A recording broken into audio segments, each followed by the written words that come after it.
August 10వ తేదీ వరకు దరఖాస్తులు స్వీకరిస్తున్నామని తెలంగాణ మంత్రి పొంగులేటి శ్రీనివాసరెడ్డి వ్యాఖ్యానించారు. మీ సేవ వాట్సాప్ వెబ్సైట్లో దరఖాస్తు చేసుకోవచ్చని సూచించారు.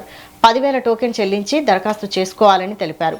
డ్రా పద్ధతిలో లబ్ధిదారుల ఎంపిక ఉంటుందని స్పష్టం చేశారు. డ్రాలో ఇల్లు రాని వారు డబ్బులు వెంటనే చెల్లిస్తామని వెల్లడించారు. ఆయా ప్లాట్లు 10 ఏళ్ల పాటు అమ్మరాదని, అద్దెకు ఇవ్వరాదని షరతును విధిస్తామని అన్నారు. కుటుంబాల్లో ఒకరికి ఇళ్లకు దరఖాస్తు చేసుకునే అవకాశం ఉంటుందని మంత్రి పొంగులేటి తెలిపారు.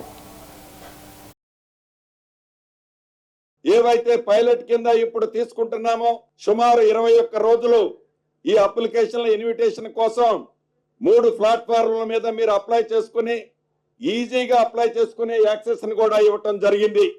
దాంతో పాటు ఏవైతే 10,000 రూపీస్ 10,000 రూపీస్ అప్లికేషన్ మీరు అప్లై చేస్తున్నారో ఎవరికైతే మేము ఇస్తున్నామో వారు కట్టవలసిన దాంట్లో జమ చేసుకొని ఇల్లు ఇవ్వని వారికి with in couple of hours లోనే ఆ డబ్బు వాపస్ వారికి చేయబడుద్ది.